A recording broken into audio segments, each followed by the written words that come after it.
Hello everyone! In this week's video, I'm critiquing my old art. I did this a while back and many of you seem to really like seeing my old art and how I would improve it. So once again, I dug out my hard drive with my old art on it and found some pictures to critique. This file is called Broken Heart 01.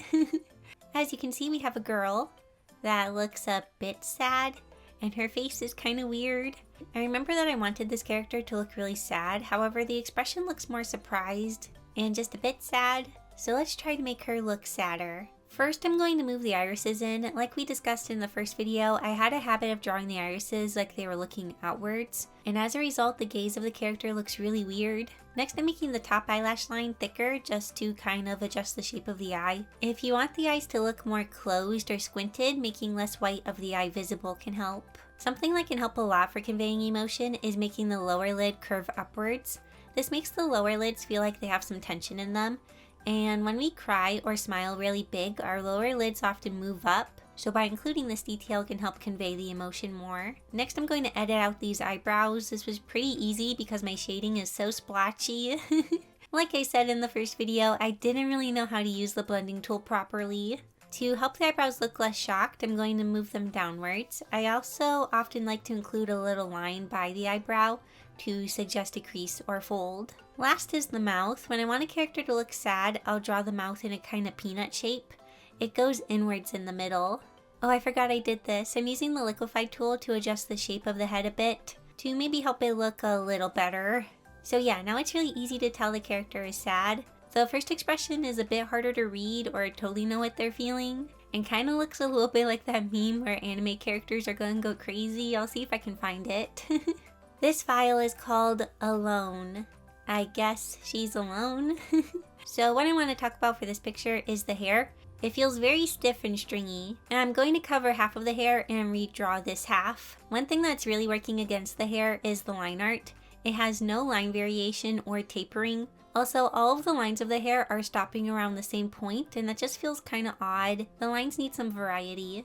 Also, I over-defined the strands, and many of them are around the same width. When I draw hair now, I'll have little strands come off of larger groups. This helps the hair feel detailed, but also not overly defined. It's okay to simplify the hair into larger shapes. Another thing that I feel like is working against the hair is the shading. Originally I used gray, and when you use gray to shade white, it can make it feel kind of dull. Since purple is a common color in this illustration, I'm now shading the hair with purple, but you can use many different colors to shade white hair. Oh, also another thing you can do is change your line art color. I didn't do that here because I painted over everything on the same layer, but in my usual art I changed line art color to help it feel even softer. So yeah, that's how I would go about drawing the hair now. This illustration is named Miku Paint 1. It seems like I was experimenting with a painty lineless kind of style. When I was looking through my art, the thing that stuck out to me about this one is that the values are all very similar. And if I set the picture to grayscale, you can see what I mean. It seems I intended for there to be a decently strong light source from the left. The thing is that I didn't balance this bright light out with shadows. As my sister Reagan said as I was doing this, with great light sources comes great shadows. When I was younger, I didn't really understand that to make things look bright, you need to add darkness. We need to have something to compare the bright light to. So by adding darker shadows, the light areas seem lighter in comparison. Also, I was adding these shadows super quickly, so sorry they looked kind of botched. But anyways, after I added the shadows, I added some more highlights to help define the forms and also separate Miku from the background. Past Me picked a background color that was very close in value to Miku's colors, so I'm trying to lighten it a little bit. Now when I pick background colors, I'm always thinking about the values, and I'm trying to pick a value that's very different from the character if I can. Lastly, I use a color balance layer to adjust the colors a bit further. And here's the before and after. Now that there are darker shadows, the light source feels much brighter than it did before. This is kind of another example of needing to add shadow to express light. In this case, I just slapped a multiply layer on the character and background. I remember back when I first made this picture, I was disappointed with it because the lighting didn't have the look I wanted. I wanted something a bit more similar to this, but didn't know how to achieve it. Also, this was fan art of another Vocaloid. I think her name was Aoki. I really loved her design. For this picture, the thing I'm pointing out isn't super major, but it bothers me that the earmuff feels kind of out of place. Like pretty much everything else on the character has line art, but then we have this kind of overly fluffy rendered earmuff. Something that is important when creating illustrations is consistency. With art, you can really push things stylistically, and it can make sense as long as it's consistent. Parts of a picture can feel weird or off if it doesn't match the rest of the picture. So to help the earmuff fit in, I toned down the fluffiness a bit and also added some line art to help it feel like it fits in. And I do feel like it fits in a lot more now. This picture is named Ocean, and I remember it was inspired by the song Oceans, or Where Feet May Fail. So my critique for this one is that I really dislike how symmetrical it is.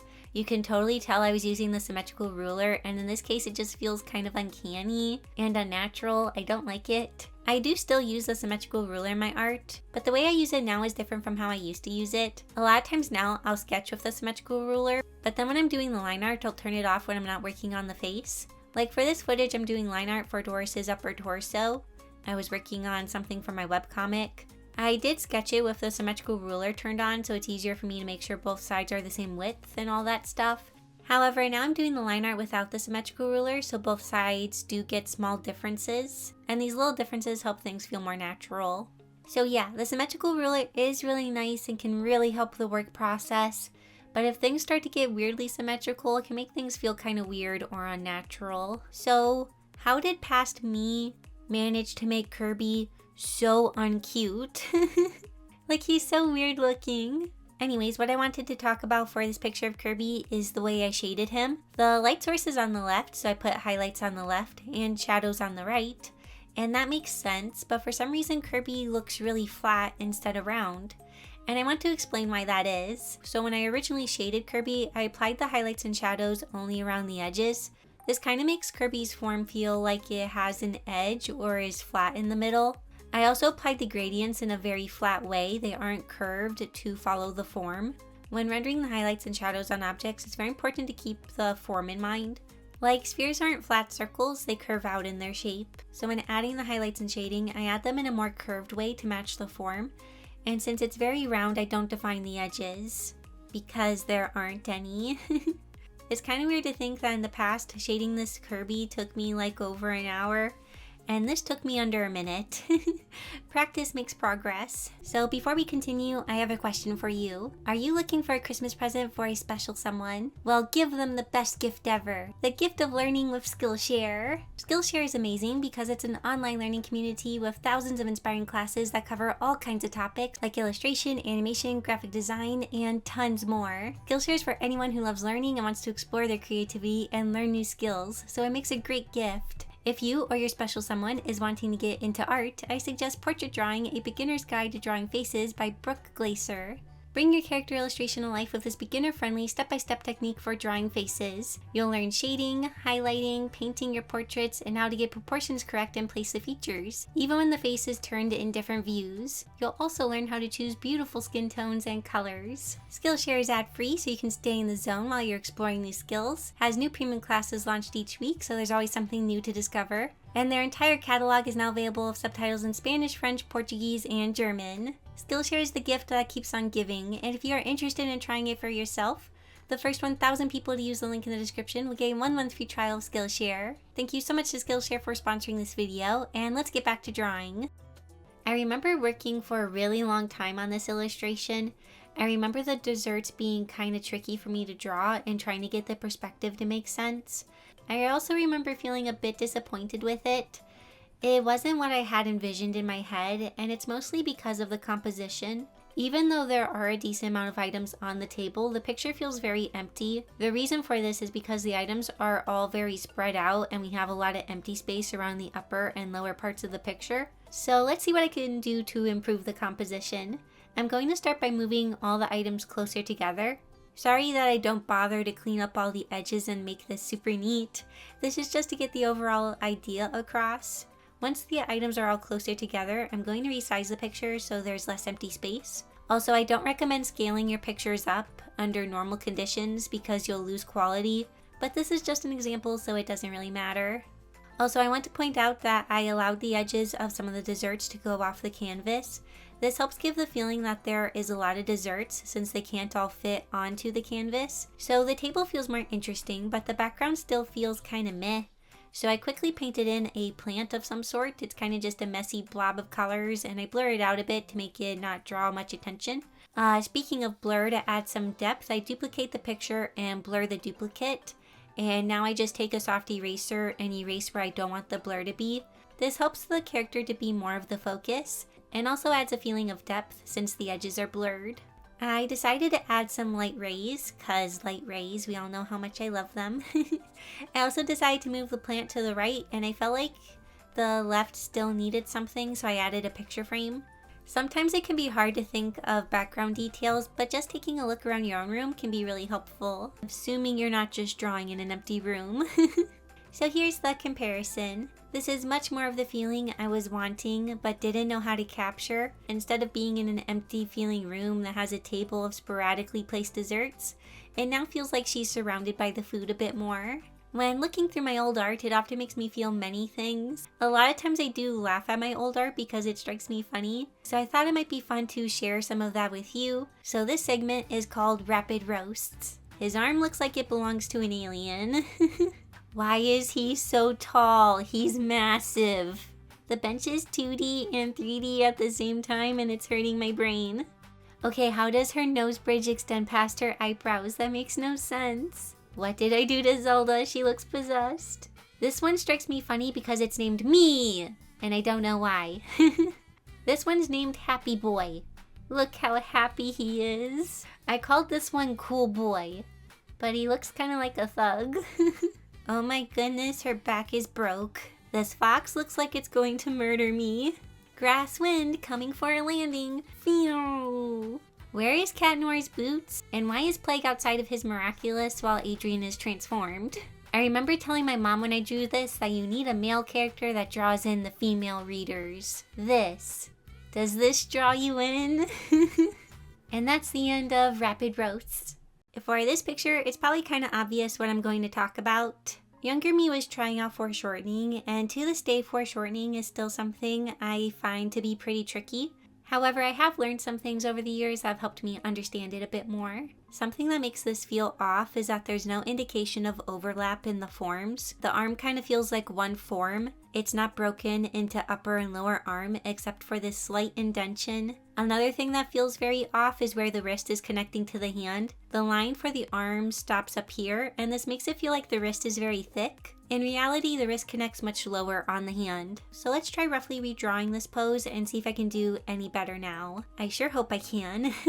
I'm quickly getting the head and torso in place. They aren't really the focus for what we're talking about, so I didn't bother to spend much time on them. But now that I have them in place, let's talk about the arm and hand. In the past, younger me would have drawn the arm first. However, I now find it easier to draw the hand and then connect it to the body in most cases. Let's quickly rough in the hand here. I am slightly changing the view I'm drawing this pose at. In the original, we were kind of slightly above or very close to directly in line with the arm.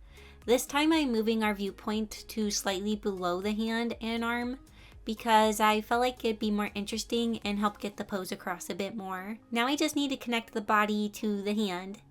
It's a lot easier said than done. So like I mentioned, one of the reasons the original feels really off is that the forms are not overlapping, and overlap is a big part of conveying foreshortening. It helps us get the idea that one form is in front of another.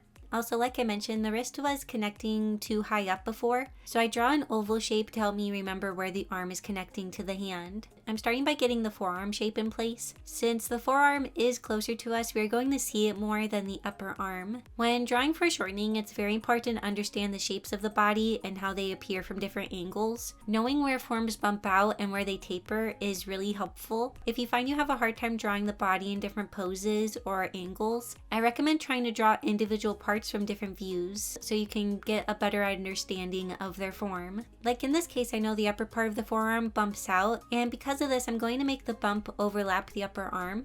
Another thing that can be really helpful is that I sometimes see artists draw a coil kind of shape along forms, or they'll do this as they're trying to figure out the form. It can help your brain think in a more 3D way instead of 2D way. Anyways, here's the basic idea. Now I'm going to refine the shape a bit more and fix some things that feel a bit off. The upper arm felt like it was needing to be a bit more defined, so I tried to break up the form between the shoulder and upper arm. In more normal poses, the upper arm is usually much longer, but in this case, since it's coming towards us, it appears to be much shorter, so I only define it with these two little lines. I also want to point out this little line. This is another way I'm showing overlap. The arm tapers in a good amount by the wrist, but like I mentioned, this part behind it is bumping out, and because of how things are turned, this taper part kind of overlaps the part that bumps out. Apologies if this doesn't make sense, it's kind of confusing and hard to explain. I'm trying my best. But in your own art, I want you to keep in mind that when it comes to foreshortening, even tiny lines like this can make a big difference in how the form appears. I very quickly roughened the hand. I did kind of push the shape and motion of it a bit just for fun. Oh, also something I forgot to mention is that I'm drawing the hand larger than usual. Under normal circumstances, the hand is about the same length as the face. However, in this pose, the hand is closer to us than the head is. And so to help get the idea across, I made the hand much bigger than usual. So here's the original, and here's my quick sketch of how I would draw the pose now. Oh, also another thing that helps us better read the pose is the fact that the hand is overlapping with the head a bit. It really helps get the feeling that the hand is in front and the head is behind. So yeah, like I said, foreshortening is not my forte, but I hope this helps a little bit. Well, those are all the critiques for this video, and I hope they are helpful. If you haven't seen it already, consider checking out the first video where I critiqued my old art. And before I go, I want to say a super big thank you to my super awesome YouTube members and Patreon patrons. Your support means so much to me. And thank you for watching, and I'll see you next time. Bye!